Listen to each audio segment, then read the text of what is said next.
제가 공지방에 올려드린 그 PDF 파일 확인하셨나요? 네, 공지방에 보시면은 저희가 매 주일 청년부 예배 때 부르는 시편 찬송에 대한 해설, 그 의미를 좀 적어놨어요. 제가 지금 현재 신대원에서도 따로 그 동아리 그런 게 있는데 거기서 제가 이거 찬양을 담당을 하는데, 찬양을 담당한다 해서 막 앞에 나가서 부르거나 그런 게 아니라 우리가 부르는 그 시편 찬송에 대한 의미를 해석하는 작업과, 그 다음 시편 찬송이 이제 흔치 않으니까 이제 제가 그 음을 익히고 이제 선창하고 뒤에 이제 후절에서 이제 계속 따라오는 그런 거를 하고 있어요. 그래서 이게 하는 도중에 그냥 사실 여러분들의 마음이 어떤지는 잘 모릅니다. 그렇지만 이 시편 찬송에 대해서 그렇게 흔치 않고 익숙하지 않고 이렇게도 생각할 수 있을 것 같아요. 와닿지 않는다. 딱히 와닿지 않고 오늘날 CCM 복음성가라고도 하는 그런 것들이 훨씬 좋지 않나. 100번 양보해서 그냥 찬송가 하면 안 되나? 그런 마음이 충분히 드실 수 있어요. 이런 모든 것의 이유는 다양하겠지만 이게 부르긴 부르는데 무슨 의미인지 이게 모르실 수 있겠다는 생각이 들었습니다. 그래서 이제부터 어떻게 할 거냐면 시편 찬송을 찬양하기 전에 그 의미를 같이 보고 찬양할게요. 그러면은 내가 지금 부르는 것에 대한 의미를 묵상하면서 부를 수 있을 거예요.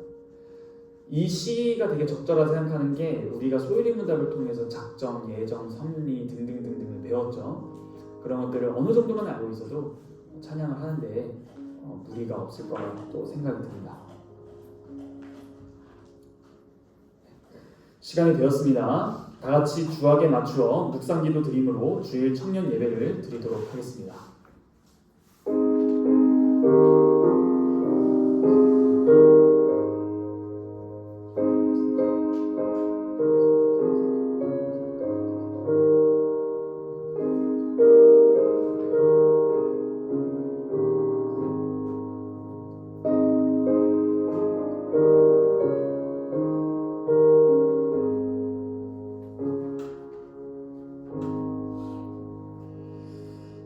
전능하시니 여호와 하나님께서 말씀하사 해 돋는 데서부터 지는 데까지 세상을 부르셨도다.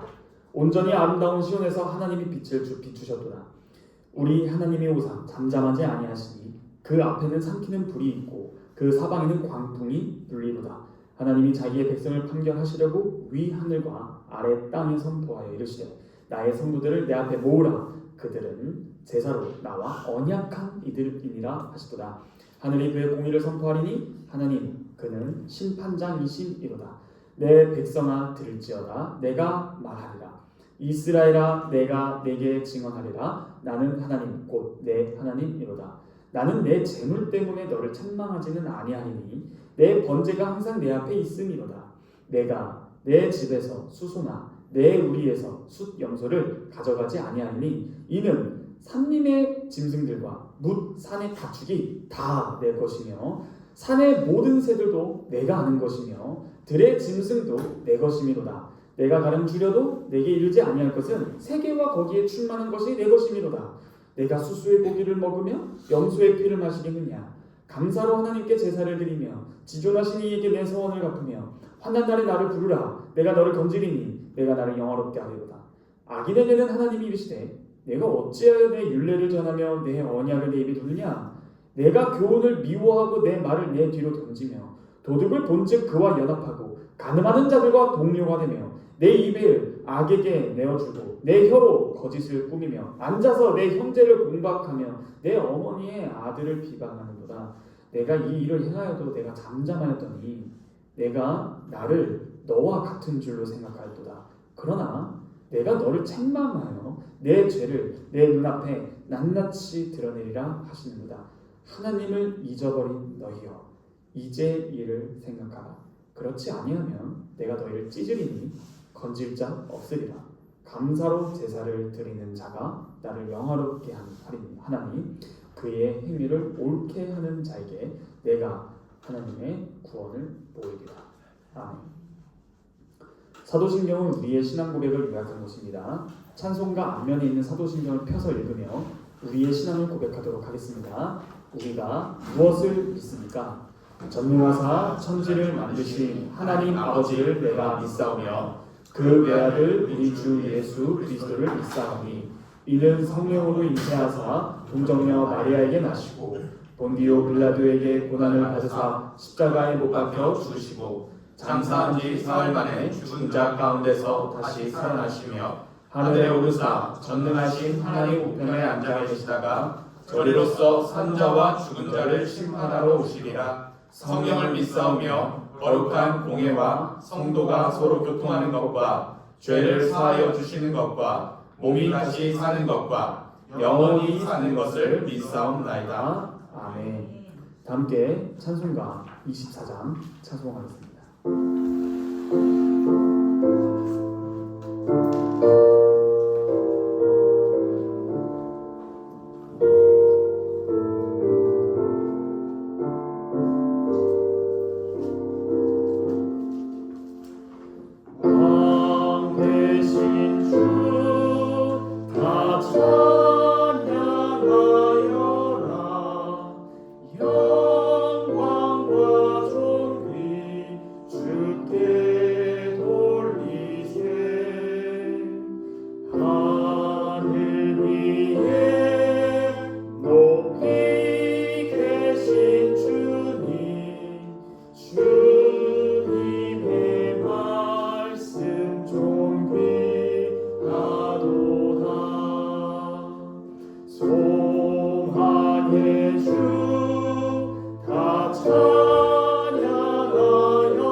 시편 찬송 90편 1절에서 4절 들으시기 전에 제가 보내드린 시편 90편에 대한 해설을 함께 보도록 하고 후에 찬양하도록 하겠습니다.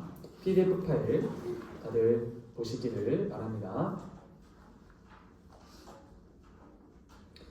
이 시편 90편을 성경과 같이 펴서 대조하면서 이해하셔도 좋겠습니다. 10도입부터 제가 같이 함께 읽어보도록 하겠습니다. 제가 읽도록 하겠습니다. 눈으로 따라와 주시기 바랍니다. 우리가 부를 이 시편 90편 1절에서 4절은 하나님의 영원성과 인간의 유한성을 대조하는 시편입니다. 시편 90편은 106편까지 넷째 권에 속하는데, 자, 이게 무슨 말이냐면요, 시편은 총 150편으로 구성되어 있는데 여러분들이 아실지 모르겠지만 시편은 5권으로 구성되어 있습니다. 그 중에 우리가 부를 시편 90편은 넷째 권의 시작입니다. 그래서 이것이 106편까지가 한 권이에요, 원래. 그래서 이 1절 시작이 여러분들의 성경을 보시면은 하나님의 사람 모세에게 속한 것이다 라고 말합니다. 실제로 이것은 개역개정 성경에는 제목과 소제목으로 올라가 있는데 원래 히브리 성경에는 이게 1절입니다. 이해되시죠? 자, 해설 보도록 하겠습니다. 1절입니다. 주여, 주는 대대에 우리의 거처가 되셨나이다. 이 말은 모세가 하나님을 우리의 거처라고 부르는 것은 하나님께서 항상 변함없이 그의 백성, 자신의 백성을 보호하고 계신다라는 의미입니다. 2절. 산이 생기기 전 땅과 세계도 주께서 조성하시기 전 곧 영원부터 영원까지 주는 하나님이시니이다. 하나님의 영원성은 창조 이전부터 존재했고 이는 변하지 않는 신적 본성을 의미하는 것입니다. 3절입니다. 주께서 사람을 티끌로 돌아가게 하시고 말씀하시기를 너희 인생들은 돌아가라 하셨사오니 이것은 인간의 필멸성과 즉 원죄의 결과를 강조하고 있습니다. 4절입니다. 주의 목전에는 천년이 지나간 어제 같으며 밤의 한순간 같을 뿐이니이다. 하나님의 시간과 인간의 시간은 본질적으로 다르며 인간의 생명은 매우 짧고 더덥다는 점을 부각시키고 있습니다. 정리하겠습니다. 시편 기자는 이 시편을 통해 하나님을 의지하는 것이야말로 유일한 안전한 피난처이며 인간은 자신의 유한성을 깨닫고 겸손해야 한다는 것을 강조하고 있는 것입니다. 하나님께서 창조 이전부터 존재하셨다는 사실을 통해 그의 언약과 신실하심 또한 변하지 않는다는 점을 확신해야 할 것입니다. 고로 모든 인간은 자신의 유한성을 깨닫고 교만을 버리며 겸손히 하나님을 경외해야 마땅한 것입니다. 이러한 1절부터 4절의 의미를 가지시고 다 함께 시편 90편 1절에서 4절 174페이지 찬양하겠습니다.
제가 대표로 기도하겠습니다. 거룩하신 아버지, 우리의 창조주 하나님 감사합니다. 주님, 주님의 백성 된 것이 얼마나 큰 특권인지를 저희 이 자리에 있는 모든 자들에게 알게 하소서. 저희가 단지 입으로만 하나님을 믿는다는 것이 아니라 정말 저희의 온 삶이 정말 이게 도대체 이 우주적으로 나에게 무슨 일이 일어난 것인지 하나님의 구원에 속했다라는 이것이 얼마나 감사한지 알게 하여 주시기를 구합니다. 주님, 그렇습니다. 주님은 악인을 절대 그냥 두고 넘어가실 분이 아니십니다. 분명히 주님의 뜻을 어긴 자에 대한 심판은 영원한 심판입니다. 도둑과 혹은 가늠한 자들과 연합된 자들은 끊어질 것이며 형제를 비방하고 거짓을 뿌리는 자도 끊어질 것입니다. 그런데 주님, 저희가 그 주님께서 엄히 경고하신 그 말씀으로부터 자유롭지 못하다는 것을 깨달았을 때 저희에겐 소망이 없음을 발견하게 됩니다. 내가 원래 끊어질 자였습니다. 주님의 영원한 진노를 받아 마땅한 존재였습니다. 그런데 예수 그리스도를 보내심으로 나를 구원하시고 나를 위해 죽으신 예수 그리스도, 나를 위해 부활하신 예수 그리스도를 믿게 해주시는 믿음 또한 주심으로 제가 영원한 하나님 나라, 참된 복된 모든 것의 근원인 주님께 나아가게 되었고, 우리 모두가 모든 만복의 근원이신 삼위일체 하나님을 예배합니다.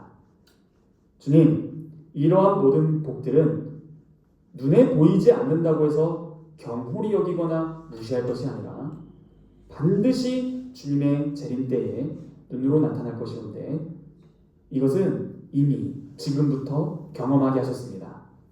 그러므로 주님, 이 참된 복음의 능력이 우리 모두의 삶 속에 나타나길 소원합니다. 무엇보다 주님, 이 자리에 저희를 불러주셨습니다. 주님은 우리의 영원한 거처이십니다. 주님께서 저희를 보호해 주시지 않는다면 저희는 살 수 없음을 압니다. 오늘날도 여전히 지금 이 시간도 죽어가는 사람들이 있습니다. 그러나 주님의 작정과 크신 섭리 가운데서 저희가 살아갑니다. 그러므로 생사 화복의 주관자이신 주님, 홀로 높임 영광 받아 주시옵소서. 하나님의 하나님 되심이 저희에게 큰 기쁨이오니 주님 자체만 바라보아도 우리에게 기쁨이 넘칩니다. 무엇이 없어도 괜찮습니다.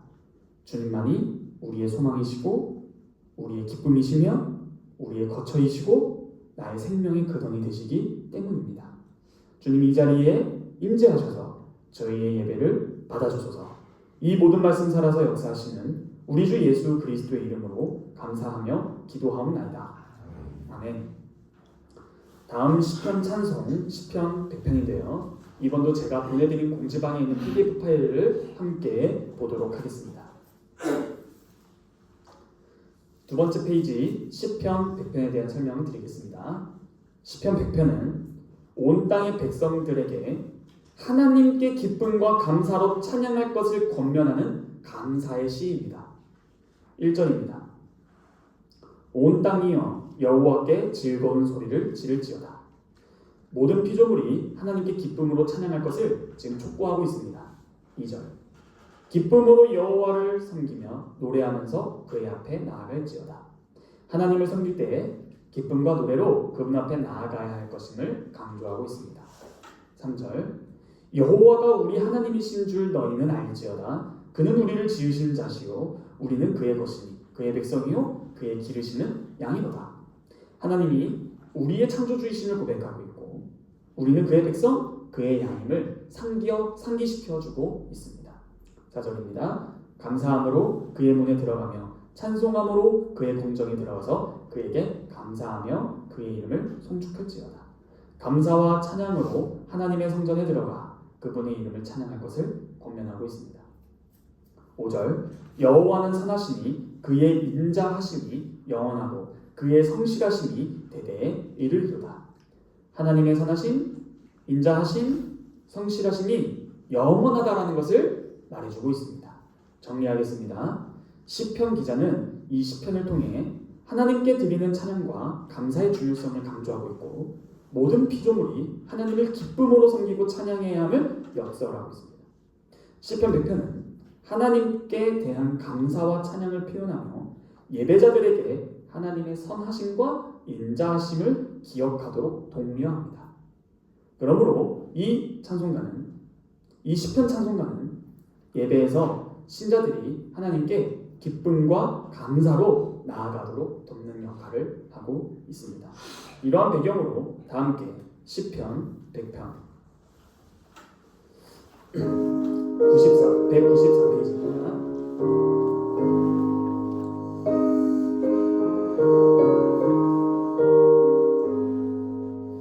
온 땅이여 여호와께 즐거이 부를지어다.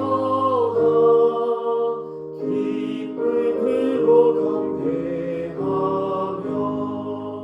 찬송하며 나아가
송축할지라. 여호와는 선하시니 대저 그 인자하시니 영원하고 성실함이 대대에 미치리로다.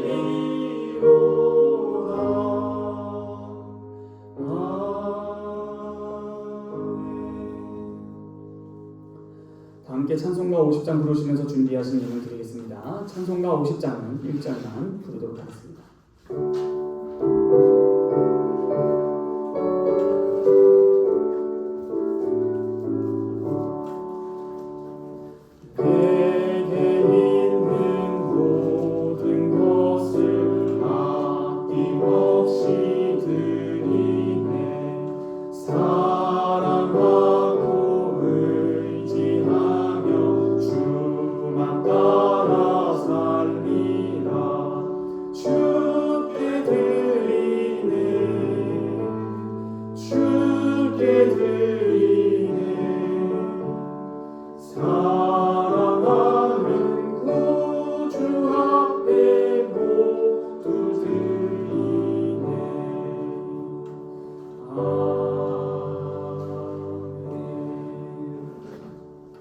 제가 드린 예물을 위해 기도합니다. 하나님 아버지 감사합니다. 주님께 드린 이 예물, 이것은 저희의 전부 그 자체는 아니지만 저희의 전 인격, 전 존재, 전부를 대표하여 주 앞에 드린 것입니다.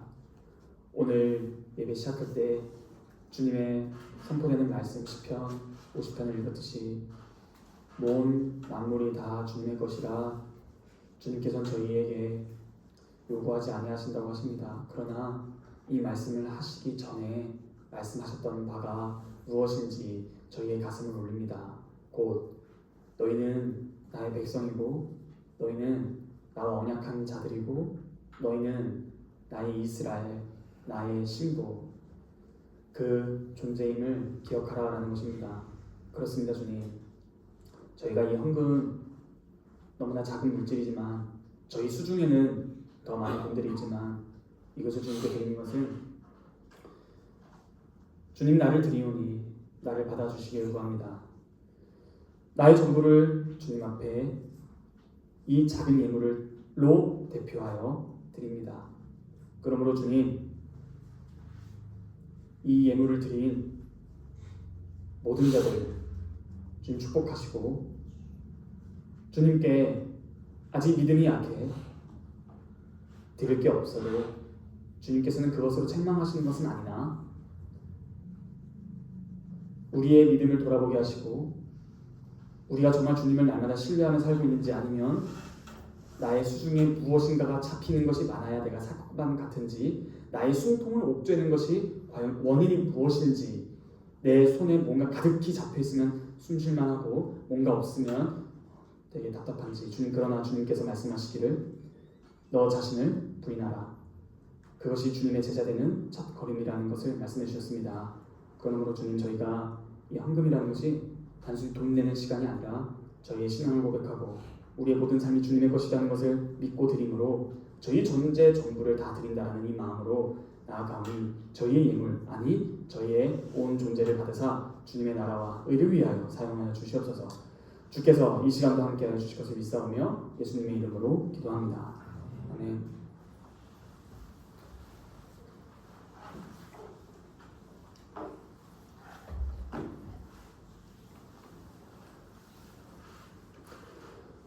오늘 우리에게 주신 하나님의 말씀은 마가복음 2장 18절로 22절입니다. 다 찾으셨으면 하나님의 말씀을 제가 봉독하도록 하겠습니다. 요한의 제자들과 바리새인들이 금식하고 있는지라 사람들이 예수께 와서 말하되 요한의 제자들과 바리새인의 제자들은 금식하는데 어찌하여 당신의 제자들은 금식하지 아니하나이까? 예수께서 그들에게 이르시되 혼인집 손님들이 신랑과 함께 있을 때에 금식할 수 있느냐? 신랑과 함께 있을 동안에는 금식할 수 없느니라. 그러나 신랑을 빼앗길 날이 이르리니 그날에는 금식할 것이다. 생배 조각을 낡은 옷에 붙이는 자가 없나니 만일 그렇게 하면 기운 새 것이 낡은 그것을 감기어 헤어짐이 더하게 되느니라. 새 포도주를 낡은 가죽 부대에 넣는 자가 없나니 만일 그렇게 하면 새 포도주가 부대를 터뜨려 포도주와 부대를 버리게 되리라. 오직 새 포도주는 새 부대에 넣느니라 하시니라. 아멘. 여러분, 우리가 저번 주에 어떤 말씀을 들었는지 기억하시나요? 설교를 시작하기 전에 어떤 말씀을 들었는지 기억하시나요? 딱 한마디 했는데 벌써 피곤하신 것 같으세요. 다들 피곤하시면 본인만의 잠 깨는 비법을 발휘하셔서 예배에 잘 참여해 주시길 바랍니다. 우리가 지난 시간에 어떤 말씀을 들었는지 기억하시나요? 눈치가 빠르신 분들은 빨리 성경을 봅니다. 왜요? 어차피 연속적인 강행 설교를 하고 있기 때문이죠. 여러분들이 저는 되게 의아했습니다. 저한테 질문이 안 오더라고요. 마땅히 질문할 것들이 있었는데 무슨 모임을 했는지는 저는 잘 모르겠습니다. 여러분들이 지금 나눠서 예배 후에 모임을 하고 있죠. 여러분, 우리가 저번 주에 들었던 말씀은 마태 세리인 레위를 부르신 사건이었습니다. 그런데 저번 주에 뭐라고 말씀드렸는가 하니 누군가를 예수님께서 부르시기 전에 어떤 행동을 항상 하셨죠? 성경으로 한번 확인해 보길 바랍니다. 13절입니다. 예수께서 다시 바닷가에 나가시니 큰 무리가 나왔거늘 예수께서 그들을 가르치시니라. 지금 이 13절 다음에 14절에 레위를 따르라 말씀하시는 것입니다. 그러면은 앞서서 무엇을 먼저 하신 거예요?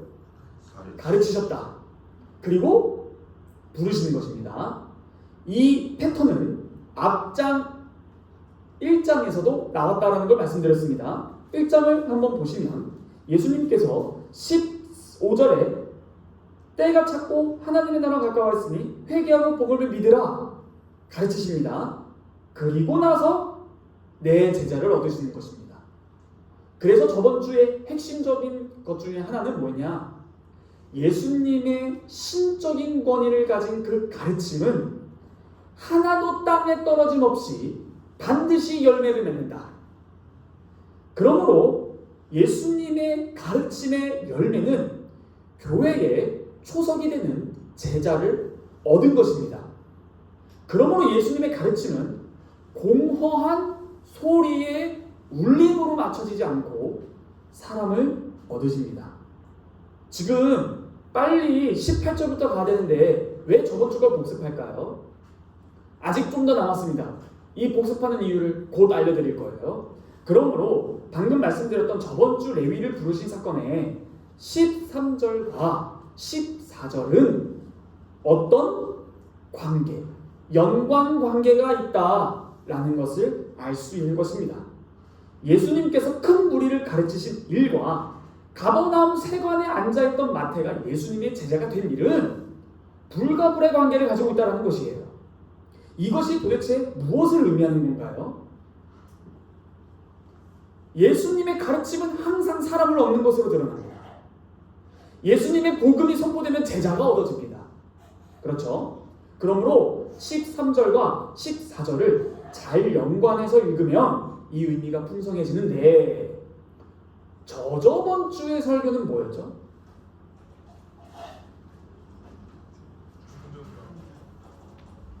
그때 예수님께서 대번에 뭐라고 말씀하셨는지 기억하시나요? 소자야, 작은 자야, 내 죄사함을 받았느니라. 그때 여러 가지 반론이 생기죠. 신성모독이다. 그러면서 예수님께서 말씀하신 게 뭐가 쉽냐 하시면서 어려운 것이 된다면 쉬운 것도 되는 것이고, 저번 주에 이 정답을 맞힌 분이 현경영지였어요. 뭐가 더 어렵냐 했을 때 그 이유까지도 말해줬었어요. 뭐냐? 너 죄사함을 받았다. 뭐 나타나지가 않아. 말뿐이야. 그런데 소자야, 일어나 걸어가라. 그건 가시적으로 분명히 나타나요. 그럼 뭐가 더 어렵냐? 당연히 후자예요. 그러므로 내가 죄를 사는 권세가 있는 것을 보여준다. 내 말이 권인 것을 보여준다 하면서 이것보다 더 어려운 걸어가라 해서 걸어가니 걸어갑니다. 그렇다면 그러한 능력을 발휘하신 예수님의 앞선 말인 죄 사함도 당연히 되는 것인데, 예수님께서 병든 자를 보시고 첫 마디가 뭐였다고요? 죄 사함을 받으라. 실제로 예수님 당시에 병자, 어떤 환난은 항상 죄랑 연관해서 생각했습니다. 그래서 여러분 이 예수님 말씀 기억하시나요? 저렇게 된 것이, 태어날 때부터 저렇게 된 것이 저 사람의 죄입니까? 저 사람의 부모의 죄입니까? 항상 유대인의 사고방식에는 어떠한 것은 죄와 연결되어 있는 거예요. 그런데 실제로 예수님께서 중풍병자의 그 중풍병이 된 근원을 죄라고 언급하시는 거예요. 그러면은 예수님께서 인자가 죄를 사는 권세가 있게 너희에게 알려준다. 그러면서 소문이 퍼지죠. 전사님 그래서 저번 주랑 저번 주 걸 왜 복습하는 건데요. 여러분 성경을 지금 청년부가 함께 읽고 있는데 지금 제가 말하는 것으로 성경 읽는 꿀팁을 말씀드리는 겁니다. 무슨 말이냐? 성경을 읽으시는 많은 성도님들이 착각하는 것 중 하나가 성경은 여러 단편적 이야기의 모음집으로 생각한다는 거예요. 한 이야기가 끝나면은 다른 이야기가 시작되고 또 이야기가 끝나면 새로운 이야기가 시작되는 걸로 아는데, 모든 것은 문맥입니다. 맥락입니다. 그러면 여러분들이 지금 세관에 앉아 있었던 세리와 쌍둥이가 누구였죠? 세리와 누구들? 죄인들. 그러면 세리 입장에서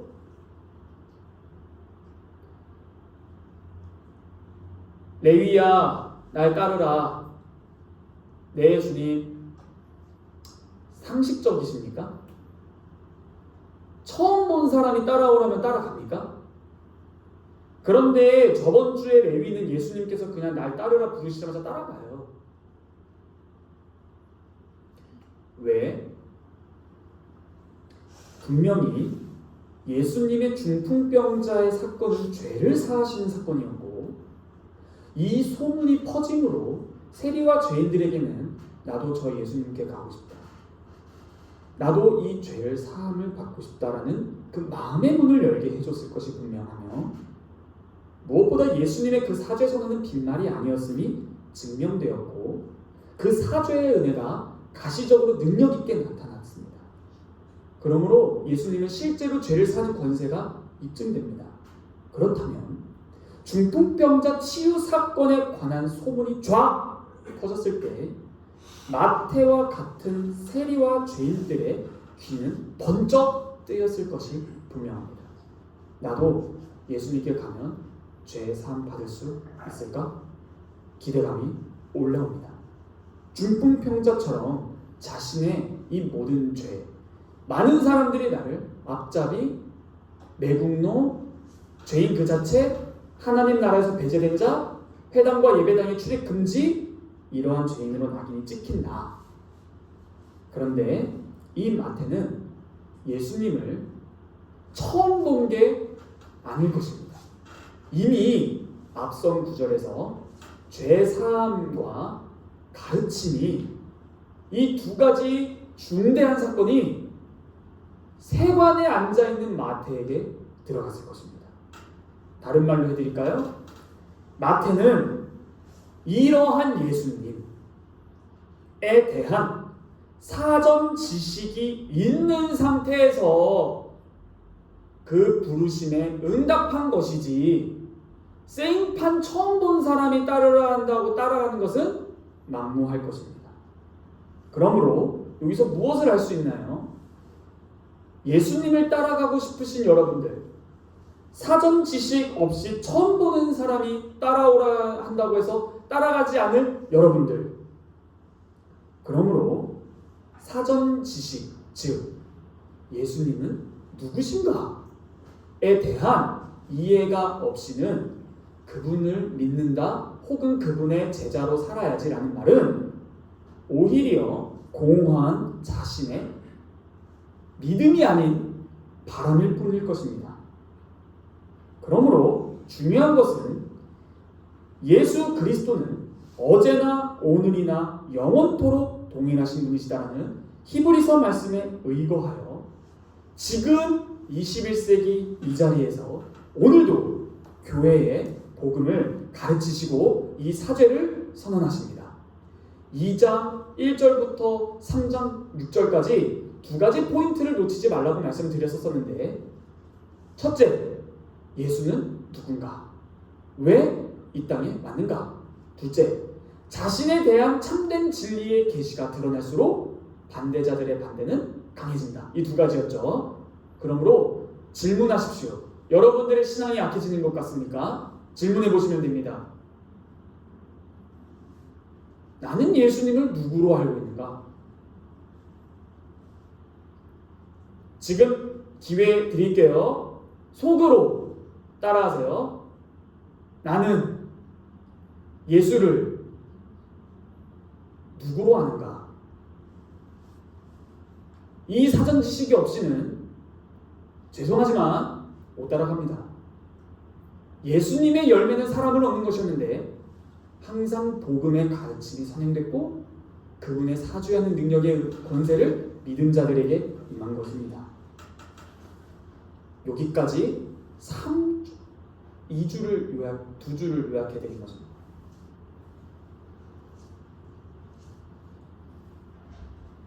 오늘은 18절부터입니다.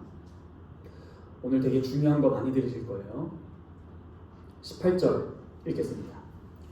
요한의 제자들과 바리새인들이 금식하고 있는지라.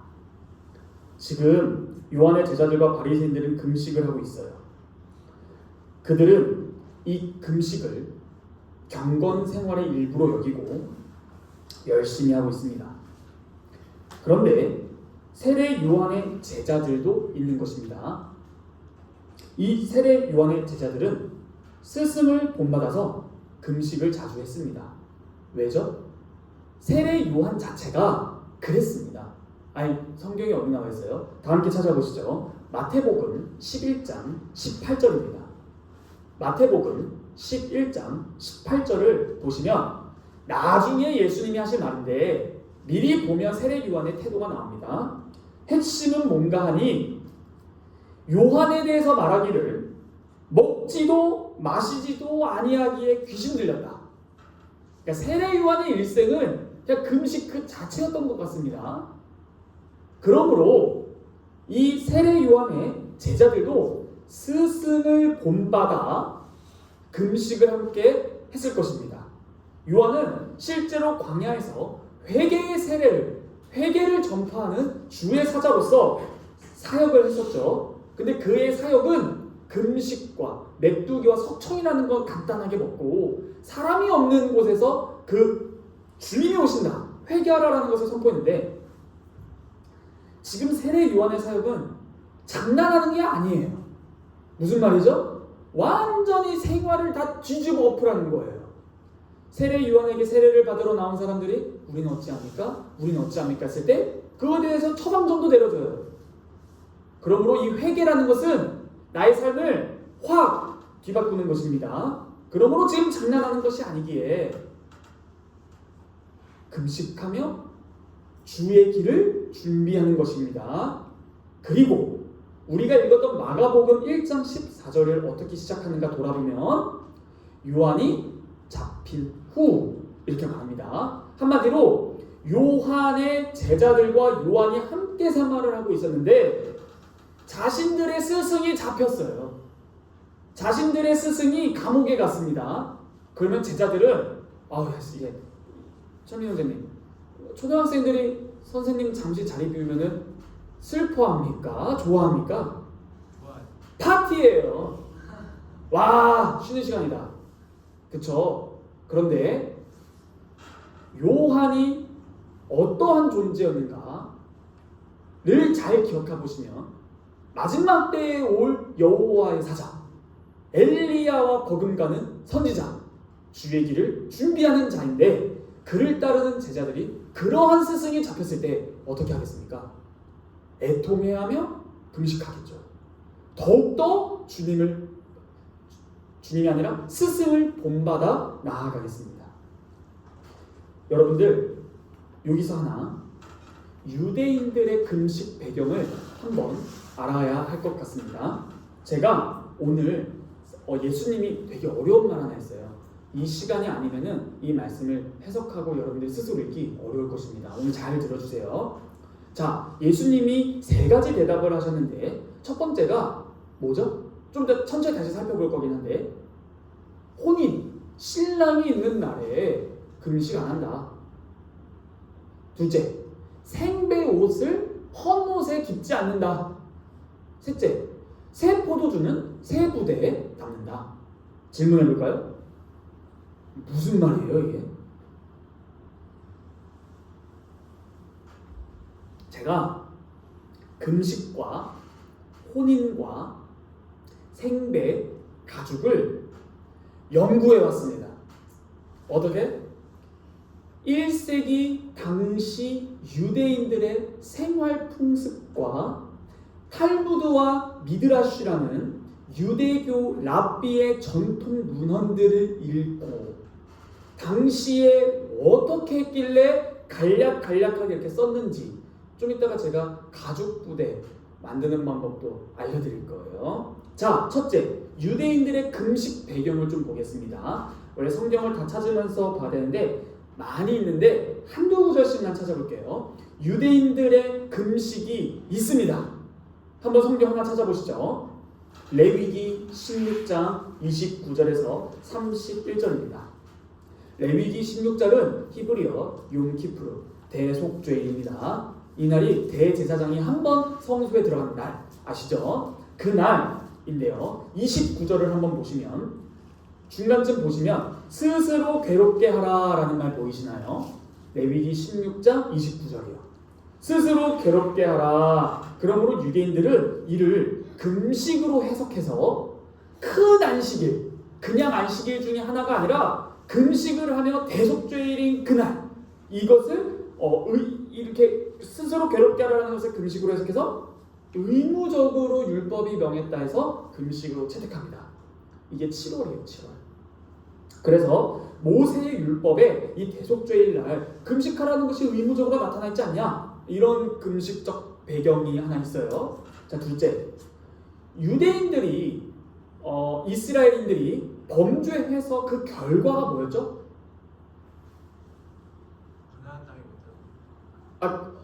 그것도 맞는데 들어간 후에 범죄해서 어떻게 되죠? 네네. 좀 전 강대국도 일어나서 어떻게 돼요? 하나님께서 세우셔서 이스라엘을 치죠. 그래서 포로로 끌려갑니다. 그리고 나중에 바사, 메데, 바사가 페르시아와 메데가 연합국으로 해서 바벨론이라는 그 느부갓네살 왕을 쳐서 이겨서 세계 제패를 하고 그 다음 그리스가 일어나서 또 치고 그 다음 로마가 일어나서 치고 이런 내용이지 않습니까? 그런데 포로 이후에 대속죄일 외에도 특정한 중요한 절기나 역사를 기억하기 위해 금식이 추가됩니다. 이거 하나만 보시죠. 스가랴서 8장 19절입니다. 스가랴서 8장 19절입니다. 빨리빨리 지나가야 되기 때문에 성경 다 찾아보지는 않을 거예요. 스가랴서 8장 19절을 보시면 간략하게 말씀드리면 4월, 5월, 7월, 10월 금식하라 이런 말이 나옵니다. 자, 이게 뭐냐면요. 이거 예레미야서와 열왕기서에 나오는데 이 4월, 5월, 7월, 10월 왜 금식하냐면 4월이 예루살렘이 함락되기 시작됩니다.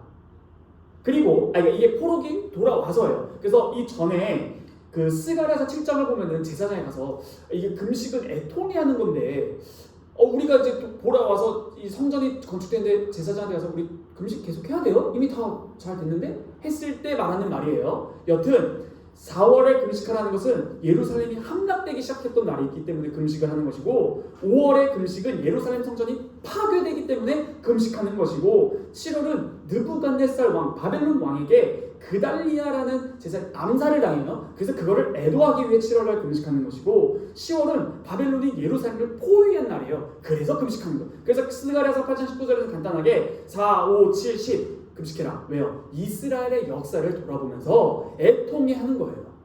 이렇게 추가가 됩니다. 또한 여러분들이 잘 아시다시피 요나서 알죠? 물고기 뱃속. 그 요나가 니느웨에 가서 회개하라 했을 때 어떻게 해요? 금식. 니느웨 사람들이 죄를 회개하고 금식하시죠. 하시죠. 하죠. 그런 것처럼 어떤 금식을 통한 회개 운동을 일어날 때도 금식을 합니다. 자, 이런 식으로 유대인들의 금식의 배경이 대속죄도 있고 이스라엘 역사도 있고 또한 죄를 회개하는 그런 회개 운동을 할 때도 금식을 하고 이렇게 하는 겁니다. 자, 바리새인들의 금식 나오죠. 바리새인들의 제자들은 금식하지 않습니까? 라고 했을 때 이 바리새인들의 금식, 1세기 유대인들의 금식 문화가 있어요. 여러분들 바리새인들은 일주일에 몇 번 금식했을까요? 이거 성경 진짜 꼼꼼히 읽으신 분들만 대답할 수 있을 겁니다. 성경에 나옵니다. 신약입니다. 바리새인들은 일주일에 몇 번 금식했을까? 힌트. 예수님의 비유에서 바리새인도 기도하러 올라가고 누구도 기도하러 올라가요. 근데 바리새인들이 막 기도하면서 한 말이 있습니다. 한번 같이 가보시죠. 누가복음 18장 12절입니다. 누가복음 18장 12절을 보시면 몇 번 금식하나요? 2번. 이것도 왜 2번일까? 주님 궁금해서 찾아봤어요. 이 2번이 둘째 날과 다섯째 날 금식합니다. 그럼 몇 요일이에요? 월요일? 목요일. 이렇게 일주일에 의무적으로 2번. 여러분들 다이어트 해보셨어요? 하루만 쫄쫄 굶어도 배가죽이 등가죽이 붙죠. 근데 그거를 일주일에 2번씩 매일 하십시오. 이런 식으로 예수님의 비유는 자연스러운 것이기 때문에 당시 실제로 바리새인들이 일주일에 2번 금식합니다. 근데 왜 이렇게 했을까 찾아보니 모세가 시내산에 올라간 날을 월요일로 해석해요. 탈무드에서. 그리고 시내산에서 율법 받고 내려온 날을 목요일 날로 보는 전통적인 해석 때문에 그것을 기념해서 둘째 날, 다섯째 날, 월, 목 일주일에 2번 바리새인들을 의무적으로 금식했습니다. 그리고 마태복음 6장 16절에서 18절에서도 예수님께서 금식에 대해서 말할 때 금식할 때 얼굴을 어떻게 하라고 했어요? 네, 이런 거죠. 제가 딱 교회 오자마자 이러면 여러분 저한테 뭐라 말할 거예요? 어디 아파요? 무슨 일 있어요? 그랬을 때 저 아니에요. 금식합니다. 벌써부터 꼴 보기 싫어요. 그래서 예수님께서 뭐라 하셨어요? 그렇게 하지 말고 얼굴도 좀 이쁘게 단정하고 안 하는 것처럼 해라. 이런 것처럼 금식하는 동안 초췌한 얼굴을 일부러 보였습니다. 바리새인들은. 왜요? 의무적으로 하는 거니까. 그런데 그러한 사람들은 저 아상과 아집에 찌들어서 자기의 그런 걸 드러내고자 라고 안 보고 훌륭하다. 왜요? 우리는 못하겠거든요. 그렇게 봤던 것이죠. 즉 바리새인들에게 금식은 어느새 지금 역사 쭉 올라오는 거예요. 금식 얘기하는 거예요. 어느새 자신들의 종교적 경건함을 보여주기 위해서도 기도했습니다. 이렇게 한다. 그러므로 이러한 배경하에 금식을 해야 되잖아요.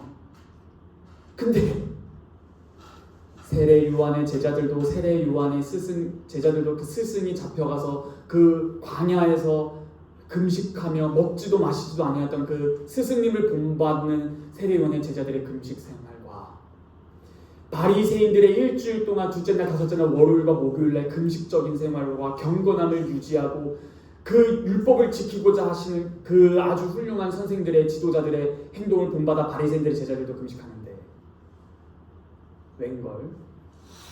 저 예수라는 사람의 제자들은 그냥 아주 배 터지게 비패네. 그래서 뭐라 하는 거예요? 와서 예수님께 왜? 이거 잘 보세요. 18절. 이 뭘 어떻게 들려? 이 텍스트만 읽어서 잘 안 와닿으시죠? 이렇게 한번 읽어볼게요. 중간쯤부터. 사람들이 예수께 와서 말하되 아니 요한의 제자들과 바리새인의 제자들은 금식하는데 어찌하여 당신의 제자들은 금식하지 아니하나이까? 뭐 하는 거예요? 비꼬는 거잖아요. 이 말이 어떻게 비꼬는 것처럼 들리십니까? 지금 왜 제자들이 금식을 안 하는 거예요? 여러분, 제자, 청출어란 뜻 아시죠? 그 뭐예요? 네? 네, 스승. 그러니까 제자는 항상 누굴 따라가요? 그럼 제자들이 금식 안 하는 게 왜? 네, 스승이 안 가르치니까 그 모양 그 꼴이지. 경건하지도 않아 예수.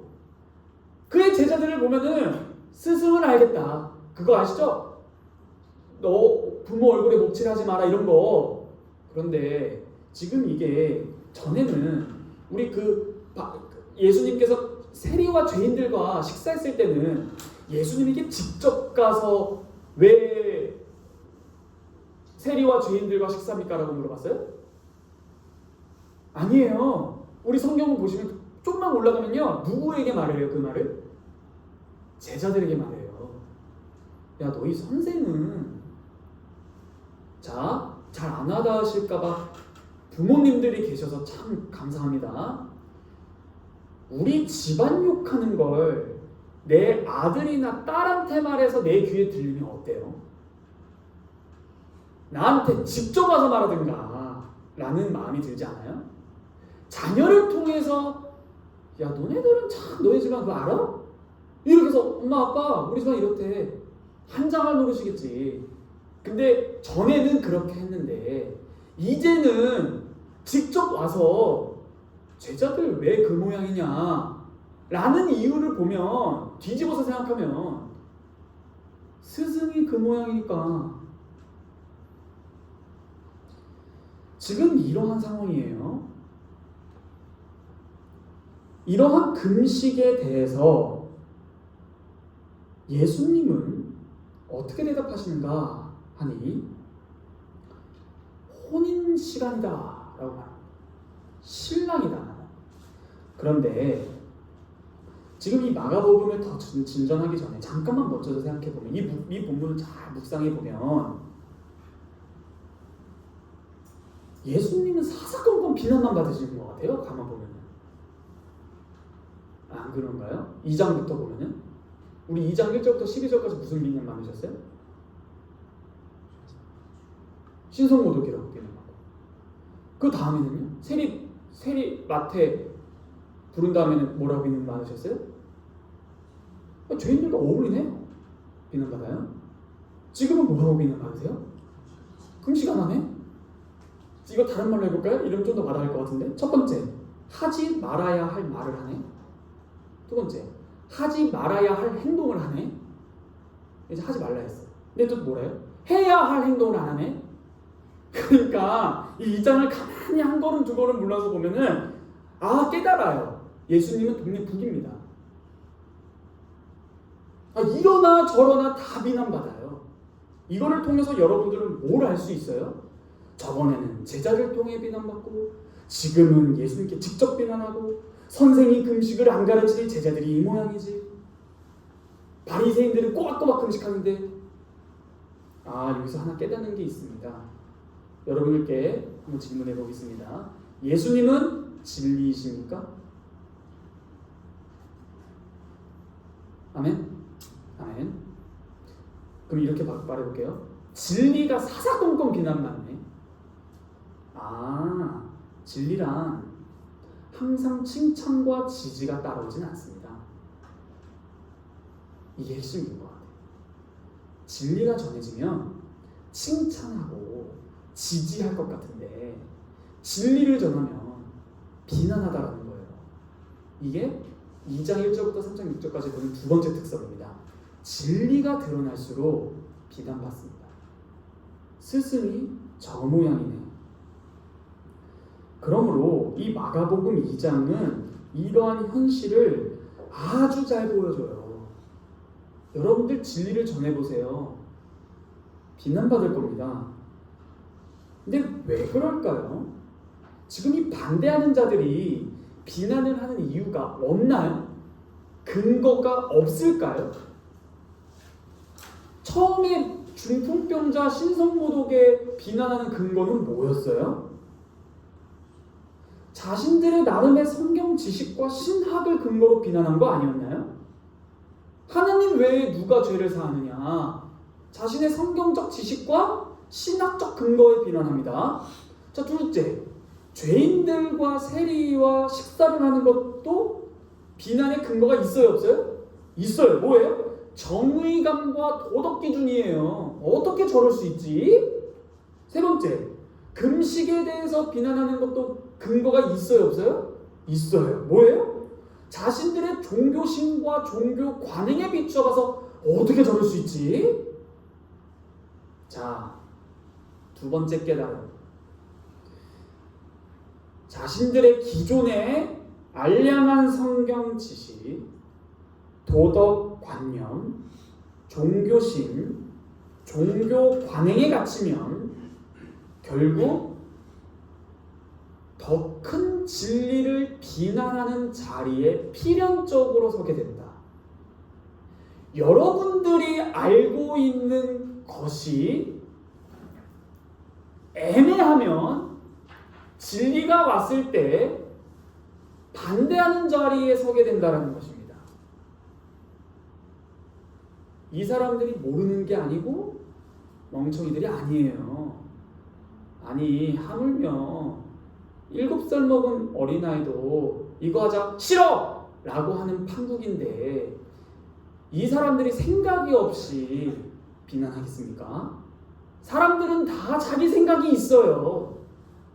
이거 싫다? 저거 싫다 할 때는 근거가 있어요. 그런데 그러한 자신의 생각을 바꾸지 않을 때는 그는 필연적으로 큰 진리가 왔을 때 반대합니다. 반대하는 것은 다른 말로 하면 자기도 모르는 사이에 예수님을 대적하는 자리에 서게 되는 것입니다. 왜요? 스스로 옳다고 여기고 자기 기준에 그게 안 맞기 때문이라는 거예요. 그래서 비난하는 거예요. 여러분, 비난하는 건 근거가 없지 않아요. 근데 진리를 비난해요. 나름의 기준을 가지고. 이거 되게 두려운 일입니다. 다른 말로 해드릴까요? 지금 자기 자신이 마귀의 수족 노릇하는 걸 본인이 모른다고요. 기존의 생각은 더 큰 진리 앞에서 재검토받고 재편성돼야 되는데 안 바뀝니다. 이건 이게 아니야? 저건 저게 아니야? 이건 왜 해? 저건 또 왜 안 해? 사사건건 비난해요. 빛이 오면 어둠과 대결하듯이 예수님은 계속 반대받는 장면을 우리 볼 수 있어요. 그런데 이렇게 비난받는 예수님이 아주 의미심장한 말을 하시는 게 그 다음 말이 바로 신랑이다라는 것이에요. 여러분, 2장 1절부터 3장 6절까지 봤을 때 놓치 말의 첫 번째가 뭐라고 했었죠? 예수는 누구십니까? 라는 것을 잘 기억하시면은 지금 다음 절 읽어볼까요? 19절입니다. 제가 읽어볼게요. 눈으로 잘 따라와 주시기 바랍니다. 예수께서 그들에게 이르시되 혼인집 손님들이 신랑과 함께 있을 때 금식할 수 있느냐? 신랑과 함께 있을 동안에는 금식할 수 없느니라. 지금 이 말 어려워요? 귀 있는 자는 들을지어다까지 갈 필요도 없이 지금 예수님이 누구라는 거예요? 신랑. 그러면 제자들은 누구라는 거예요? 그 자리에 참여한 혼인잔치 손님이잖아요. 그쵸? 자, 두 번째. 유대인 1세기 결혼 풍습. 여러분들, 마리아와 마르다가 무슨 관계였었죠? 제가 잘못 말했네. 마리아와 요셉. 무슨 관계였죠? 약혼 관계. 그때 동거해요, 안 해요? 안 했습니다. 1세기는 당시에 약혼을 맺고 동거하진 않아요. 그리고 이걸 왜냐면 예전 비유에 1세기 유대인 배경사, 사회사, 문화사를 잘 알아야 그 비유의 큰 맥락을 잘 알 수 있어요. 자, 여튼 신랑이 신부를 데리러 갑니다. 그리고 여러분 우리 결혼식 하면 얼마나 하죠? 한 2시간 하나요? 일주일 합니다. 거대한 대파티예요. 포도주도 마시고 떡 잔치하고. 그래서 예수님의 가나안 혼인잔치 비유. 그때 뭐라고요? 술 취한 사람들이? 원래 술 취하면 적당히 원래 고급 샴페인, 발렌타인 100주년 이런 거 주다가 마지막에 그냥 소주 주는데 여기 끝까지 좋은 술 주네? 막 이런 말 하지 않습니까? 계속 잔치예요. 그러므로 이 손님들은 신랑과 신부를 축하하면서 완전히 잔치인데 이때 금식합니까? 금식할 수 없습니다. 그러므로 이러한 기본, 보편, 상식적인 것을 말하는 동시에 구약 성경에서 신랑은 항상 누굴까요? 하나님입니다. 예수님이 방금 누구라고 했어요, 본인이? 신랑. 그러므로 이 1세기의 혼인 예식과 구약의 신랑 신부의 깊은 사상을 딱 결합해 보면은 이중적 의미가 있어요. 지금은 기쁜 시간, 금식하지 않는다가 끝나는 게 아니라 나는 신랑이다. 그럼 예수님 본인이 누구라는 거예요? 구약의 하나님이심을 은근히 계시하시는 중인 거예요. 그러므로 구약에서는 한 시간상 한 2개 정도만 볼까요? 이사야서 54장 5절. 다 찾으셔서 한 목소리로 한번 읽어봅시다. 이사야서 54장 5절.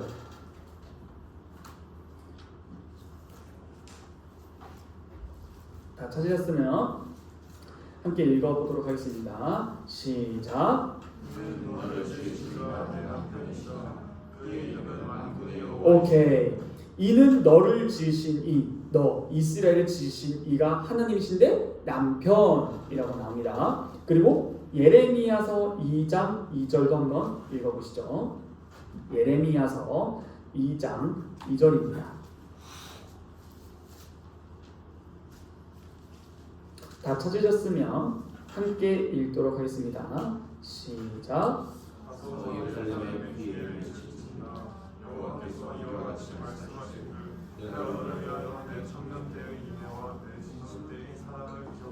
내 신혼 때의 사랑. 그러니까 이게 뭐예요? 지금 신혼이라는 거예요? 아니라는 거예요? 아니라는 거예요. 그럼 신혼은 언제였을까요? 결혼식, 신혼. 신의 산 미칩니다. 그 결혼식으로 많이 봐요. 언약을 맺어서 한 몸이 되는 거니까. 그래서 신기하게도요. 신의 산 밑에서 언약 체결한 이후로 이스라엘이 범죄를 예수님께 하나님께서 뭐라 말씀하는 줄 알아요? 가늠했다라고 표현해요. 결혼했으니까. 이런 식으로 이스라엘과 하나님은 신랑과 신부로 많이 등장해요. 이러한 속에서 예수님이 본인을 신랑이라고 하신 것은 굉장히 의미심장합니다. 그러므로 이러한 배경 속에서 예수님의 말을 잘 이해할 필요가 있는 거예요. 그러므로 지금 예수님은 은근히 자기 계시를 하시는데 자기를 아는 것이 곧 하나님을 아는 것임을 보여주는 거예요. 그러므로 제가 처음에 설교 시작할 때 여러분들이 예수님을 누구로 아는가라는 것을 해보라고 했습니다. 질문해보라고 했습니다. 그러므로 지금 한 단락을 정리해 볼게요. 예수님은 비난받고 계셨습니다. 그런데 이 비난 섞인 말에 대답하십니다. 근데 이 대답하시는 것을 잘 보면 본인과 제자들을 변호하실 뿐만 아니라 또한 반대자의 말에 맞상대하면서 논쟁을 치달아서 감정 싸움으로 가시는 것도 아니라 그 대답이 당시의 보편 상식적인 것으로 들어서 그들의 입을 막으실 뿐만 아니라 오히려 자기가 누구인지를 은근히 계시하는 수단을 삼습니다. 이거는 엄청난 지혜의 교사예요. 예수님은 진실로 지혜 그 자체이십니다. 어쩜 그 비난자의 말을 막을 뿐 아니라 자기를 계시하는 수단을 삼는가. 그런데 20절을 보시면은 신랑이 빼앗긴다라는 의미심장한 말을 합니다. 여러분, 이 말을 왜 했을까요? 뺏길 날이 옵니다. 장차 어떤 폭력적인 죽음을 당한다라는 것입니다.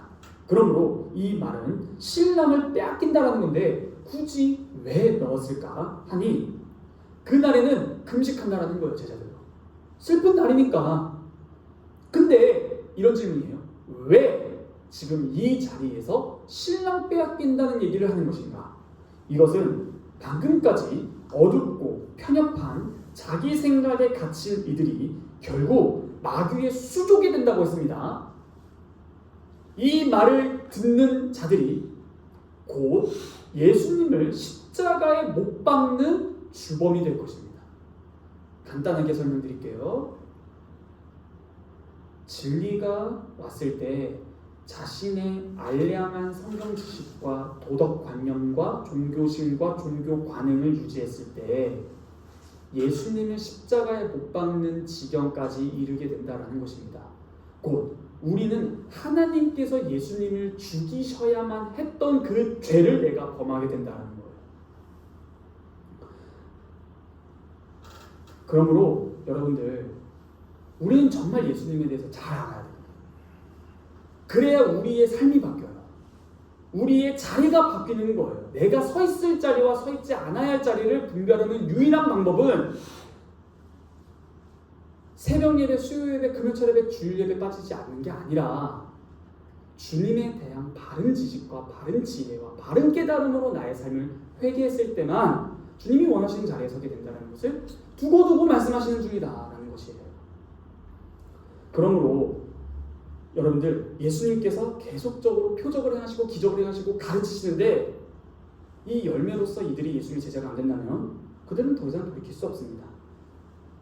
도끼가 나무 뿌리에 이미 놓여 있습니다. 권능을 많이 행한 마을이 회개하지 않으면 예수님께서 마태복음 11장 20절에서 24절에 말씀하셨듯이 화 있을진저 고라시나 화 있을진저 베세다야, 너희에게 행한 모든 권능을 두로와 시돈에서 행했더라면 그들이 벌써 베옷을 입고 앉아 회개하였으리라. 내가 너희에게 이르노니 심판날에 두로와 시돈이 너희보다 견디기 쉽다. 가버나움아, 내가 하늘에까지 높아지겠느냐? 음부에까지 낮아지리라. 내게 행한 모든 권능을 소돔에서 행했더라면 그 성이 오늘까지 있었으리라. 내가 너희에게 이르노니 심판날에 소돔 땅이 너보다 견디기 쉬울 것이다. 소돔과 고모라, 하나님의 진노받아 소멸된 그 땅이 지금 이 가버나움보다 더 낫다.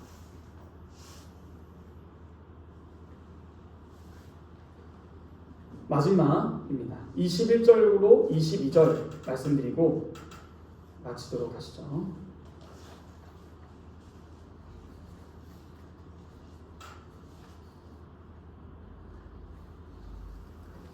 제가 읽겠습니다.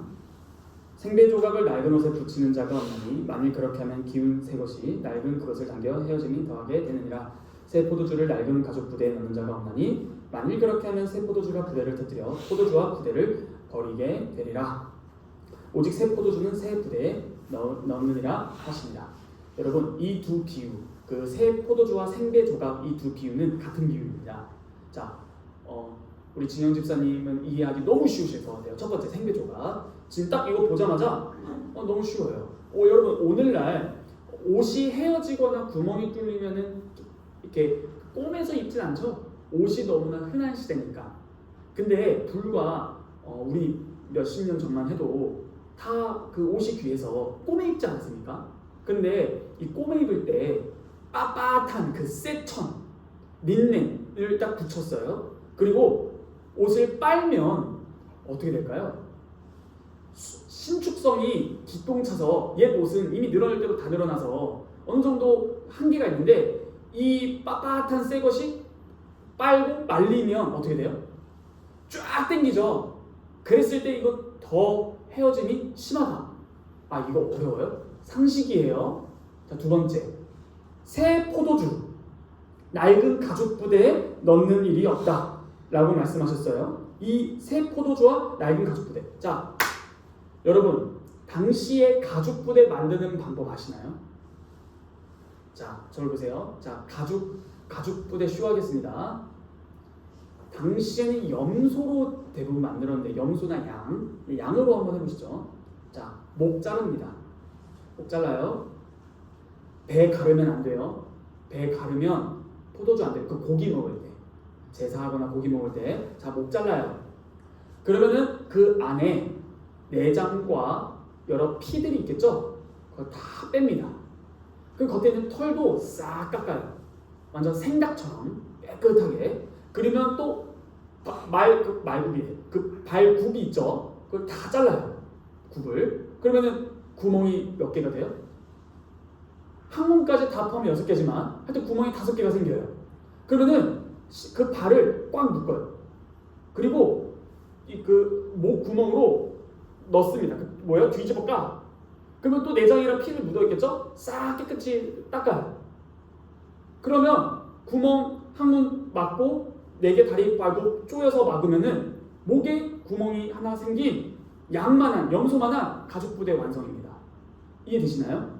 자, 여기에 이렇게 크게 2개 놔두면은 항아리를 들고 다닐 순 없잖아요.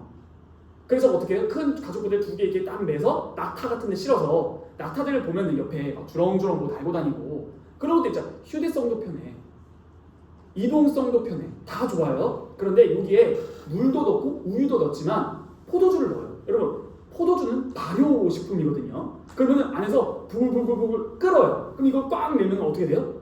팽창됩니다. 팽창되면 가죽은 늘어나요, 안 늘어나요? 늘어나요. 그럼 늘어날 때까지 또 늘어나고 1년, 2년, 5년, 10년 먹다 보면 포도주를 다 먹으면 거기다 물을 넣거나 우유를 넣거나 괜찮은데, 만약 늘어날 대로 다 늘어나고 가죽이 말라서 딱딱해졌으면 또 새 포도주를 넣으면 부글부글 끓으면 팽창이 되면 어떻게 돼요? 터져요. 아, 힘들어. 죄송합니다. 자, 그래서 뭐 어쩌라고? 아, 예수님께서 지금 그 가정학습 시간 우리 학교 때 배웠던 그 윤리와 생활, 뜨개질하는 것도 뭐였어? 그런 거 하는 거예요? 가정 그거 있잖아요. 그거 하는 거예요? 아, 식품 영양학과 무슨 포도주 당근법 그런 거 가르치는 겁니까? 주부들이 들으면 코 숨칠 것이고 술 담는 사람들이 보면 상식입니다. 아니, 이거를 그래서 이 비유를 하시는 이유가 뭐예요 도대체? 단 하나입니다. 이 비유를 통해 계속적으로 강조되는 단어가 하나 있는 거 기억하십니까? 그게 뭐예요? 새. 여러분, 1장에서 예수님께서 가르쳤을 때 사람들의 반응이 뭐였는지 아세요?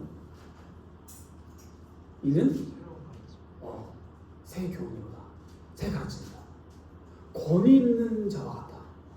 다른 사람의 권위를 새로운 교훈이었어요. 또 2장에서도 뭐라고 나옵니까? 2장 10, 저번주에 봤던 12절일까요? 다 놀라 함께 이르되 우리가 이런 일을 도무지 보지 못한다. 어떤 주님의 새로운 가르침에 다 놀라는 거예요. 말씀의 권위 있는 거. 그러면 지금 이 새로운 것은 새 것에 담아낸다. 이 새로운 것은 무엇일까요? 바로 맥락을 쭉 보면 뭐예요? 새로운 예수님의 가르침, 말씀입니다. 그게 뭐예요? 지겹도록 되었다고 제가 지금 복음입니다. 한마디로 이 새로운 가르침에 맞게 예수님 중심으로 자신의 모든 생활을 재편성하라 입니다. 안 그럼 터진다. 이 하나님 나라 구원을 가져오시는 분이신 예수를 바르게 알아서 그분이 전하는 새로운 가르침, 즉 그에 대한 열매로서 제자가 되었다면 지금은 구원을 베푸는 혼인잔치 시간이니 옛 관습과 옛 유대인의 전통을 그대로 고수하면서 예수님의 가르침을 받지 못한다는 것입니다. 다시 말해 이 위대한 분에 맞게 예수님 중심으로 자기 생활을 반드시 재편성하라는 가르침입니다. 그렇지 않고 잘 들으십시오. 만일 과거의 자기 생활, 과거의 나의 가치관, 과거의 나의 습관, 과거의 나의 생각을 그대로 간직한 채 그 안에 예수님을 담으려고 하거나 예수님의 그 복음을 담으려고 한다면 담기지 않을 뿐만 아니라 기존의 자기의 생활도 다 무너진다. 안 맞아요. 낡은 나의 가죽 부대로는 새 포도주이신 예수님을 담을 수가 없습니다. 안 담겨요. 여러분들이 고민하는 게 딱 이거예요. 나의 삶이 안 바뀝니다.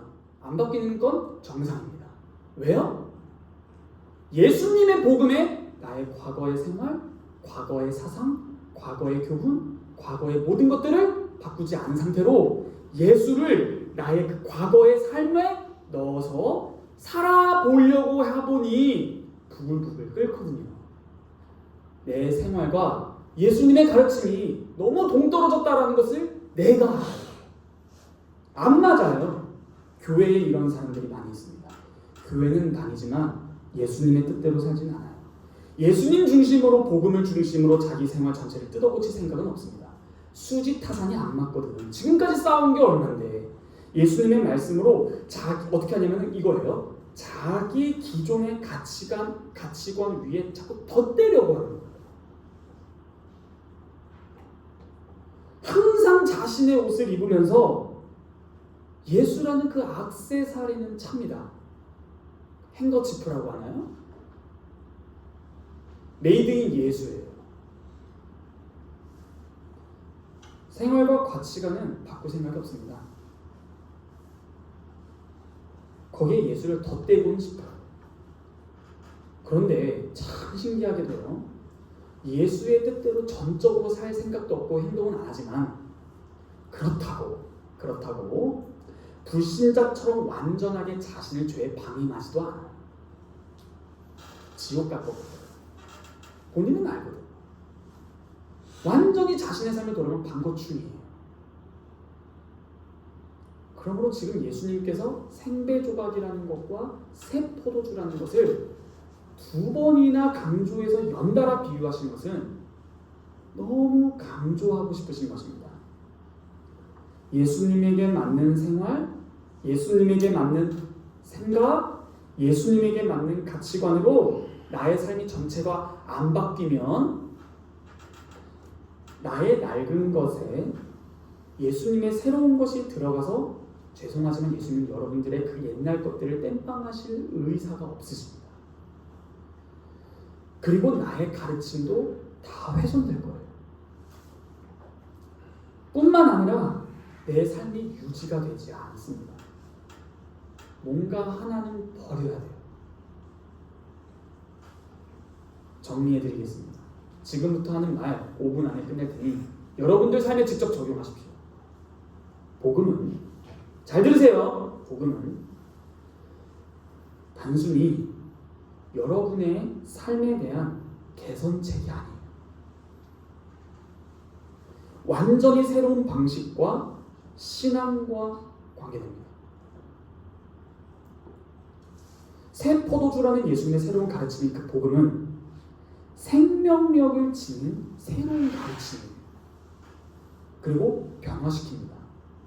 따라서 복음은 단순히 바리새인들과 당시의 유대 문헌에 근거한 배경사에 덧대는 게 아니라 구원의 새로운 시대를 여는 거예요.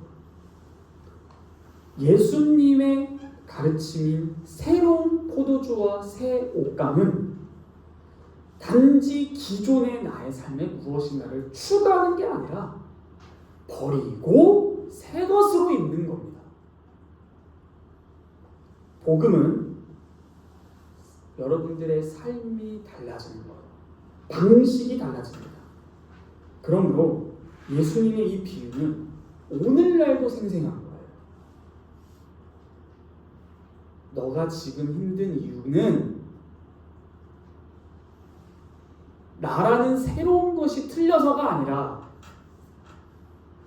그것과 안 맞는 것에 담으려고 했기 때문에 다 터졌다는 거예요. 이에 대한 해결책이 뭘까요? 첫째, 예수님이 누구신지 명확하게 하십시오. 둘째, 그에 걸맞게 나의 모든 것을 혁명적으로 재편성하십시오.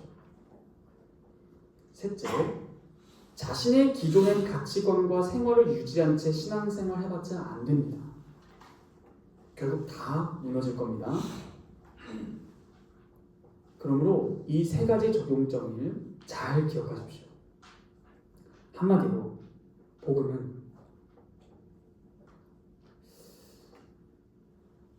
나의 기존의 모든 것들을 위로할 생각이 없습니다. 이게 되게 중요한 말이에요. 나의 기존의 생각을 지지할 생각이 없어요. 복음은 여러분들이 가지고 있는 그 유익하다라고 생각하는 것을 지지하지 않을 뿐만 아니라 버리라고 말하는 거죠. 내가 왜 이렇게 주님과 관계가 안 좋지? 왜일 것 같으세요? 나는 압니다. 여러분들도 알 거예요. 정말 나는 잘했는데 그냥 내 삶이 하나님과 관계가 안 좋다? 혼자 묵상 한번 해보십시오. 자신의 삶을. 내 삶을 예수님께 맞추어서 재편성하지 않았잖아요. 둘 다 터져서 1년 수확물 포도주 농사 다 망쳤습니다. 여러분들, 그러므로 예수님은 우리의 삶의 덧대는 우리의 삶을 살아가다가 회사에 치이고 삶에 치이고 친구에게 치이고 인간관계에 치여서 교회 줄려가서 위로받는 장소가 아닙니다. 죄송하지만 제가 담임 목사가 아니어서 세게는 말을 못하겠지만 저는 그렇게까지 그런 분들을 위로할 마음은 죄송하지만 없습니다. 저는 여러분들에게 말하고자 하는 것은 삶을 재편성하라는 거예요. 이것이 복음을 믿는 제자들의 삶. 모든 것을 버리고 예수를 따르느라. 항상 이렇게 나오지. 잠시 예수께 배웠다가 돌아가니라. 안 나옵니다. 그러므로 이 두 가지 비유를 여러분들 삶 속에 적용하시고 묵상하시기를 바랍니다. 기도하겠습니다. 거룩하신 하나님 아버지, 감사합니다. 결국에는 상당히 어려운 말을 들었지만 새로운 가르침에 맞게 우리의 모든 생활을 재편성해야 함을 말씀해 주셨습니다. 우리의 과거의 모든 것들을 그대로 둔 채, 간직한 채 이 안에 예수님을 담으려고 해봤는데 안 되는 거 저희 다 압니다. 안 될 뿐만 아니라 우리의 생활이 무너질 것 같습니다. 나의 낡은 가족 부대로는 새 포도주인 예수님을 담을 수가 없겠습니다. 그러므로 이 낡은 부대에 새 포도주인 예수님을 담으려고 할 때 담는 방법은 하나, 주님을 비난하거나 아니면 완전히 새 포도주를 담을 새 부대를 준비하거나 인 것입니다. 주님, 저희 모두를 축복하사 결단하게 하셔서 주님께서 요구하시는 그 의미를 잘 깨닫고 순종할 수 있도록 믿음을 더하여 주시옵소서. 예수님의 이름으로 기도합니다. 아멘. 다 함께 찬송가 2장 찬송하겠습니다.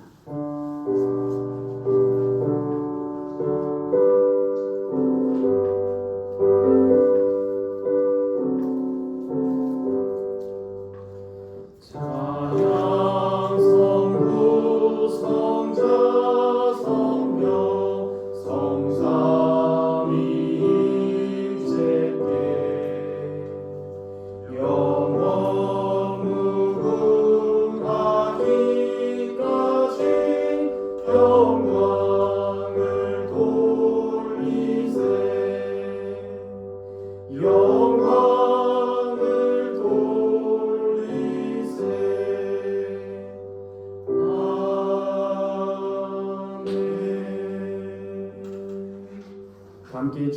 가르쳐 주신 기도로 기도하며 예배를 마치겠습니다. 하늘에 계신 우리 아버지여, 이름이 거룩히 여김을 받으시오며 나라의 임하시오며 뜻이 하늘에서 이루어진 것 같이 땅에서도 이루어지이다. 오늘날 우리에게 일용할 양식을 주옵시고 우리가 우리에게 죄 지은 자를 사하여 준 것 같이 우리 죄를 사하여 주옵시고 우리를 시험에 들게 하지 마옵시고 다만 악에서 구하옵소서. 대개 나라와 권세와 영광이 아버지께 영원히 있사옵나이다. 아멘.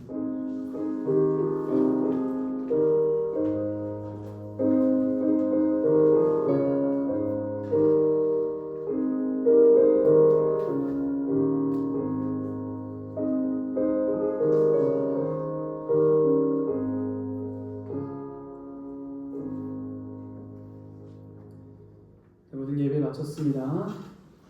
광고 드리겠습니다. 일단 먼저 예배와 모임입니다. 소율이 문답 계속 진행 중인데 오늘은 잠시 좀 티타임을 가져서 생략을 했습니다. 다음 주부터 다시 함께 또 공부하도록 하겠고요. 청년부 예배는 계속 2시에 이 베스트 프라자 5층에서 진행되고 있습니다. 예배 후 활동입니다. 예배 후 설교를 나누는 모임이 오늘은 진행되지 않고요. 이번 주는 모임과 나눔 성경 공부는 없습니다. 광고입니다. 청년부 성경 통독이 진행 중입니다. 제가 오늘 말씀드렸다시피 성경을 읽을 때 내가 읽고 있는 것 앞뒤로 많이 잘 묵상하시면서 읽으면 여러분들의 삶에 도움이 될 것입니다. 그리고 언제나 기도 제목이 있으신 분들은 저에게 편하게 말씀해 주시기를 바랍니다. 그리고 점심값 계좌, 이거 청년부 공용 계좌입니다.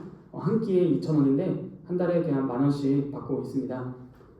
그렇게 비싼 가격은 아니라고 생각되기 때문에 여러분들 식사 후에 한 달치를 내셔서 그냥 한 달 동안 드시고 하셔도 되고 아니면 한 끼씩 2,000원씩 보내주셔도 됩니다. 계속적으로 소일음답과 예배 영상 촬영해서 업로드하고 있고요.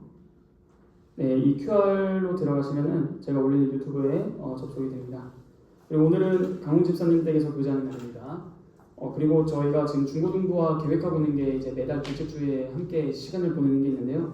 그것도 차후에 시간 나면 알려드리겠고요. 그리고 잠시 추가 광고가 있는데요. 여기서 그냥 거수로 살짝만 들어주시면 좋겠는데 저희가 4월 마지막째 주, 그러니까 부활절 주간이죠. 부활절 주간 토요일날 26일인가요? 20일이 주일 부활절 주일이고요. 26일이 토요일 넷째 주인 걸로 아는데 그때 정교인 바자회가 진행됩니다. 그때 청년부가 바자회에 참여해서 여러 가지 팔고 그 수익금으로 저희 일본 가려고 하는 것도 잘 해야 됩니다. 그래서 일본 선교의 취지가 주고 놀러 가는 건 부라는 거. 또 그래서 저희 목표 원래 제주도 가려다가 다시 일본. 저희가 돈을 모으는 것도 여러분들의 티켓값과 그런 모든 생활비나 이런 것들을 절감하기 위해서니까 많은 참여해 주셔서 여러분들 그 직장 생활 해보신 분들은 아실 거예요. 대표가 강매하죠. 그래서 여러분들도 집에 김치 필요하실 겁니다. 그래서 김치 우리 판매하니까 해서 다 같이 목사님 잘 제가 설득해 볼 테니까 일본 내년에 일본으로 함께 2박 3일이든 3박 4일이든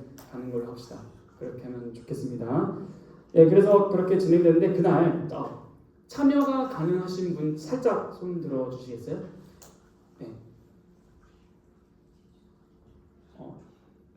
토요일날 참여. 시간이 어려우신 분들은 어쩔 수 없는데 가서 함께 우리 빵도 만들고 음료도 만들고 해서 해야 되는데 즉 가까우신 분들은 한번 참석해 주셔서 이따가 그냥 돌아가셔도 됩니다. 하여튼 같이 참여해서 만들고 그 수익금 잘 청년부에 계좌 모아서 우리 또 수련회나 성교나 준비하면 좋겠습니다. 성경 잘 읽으시고요. 따로 광고가 없는 것 같습니다. 모든 순서 마치고 저희 이제 정리하고 바로 함께 강 집사님대로 이동하도록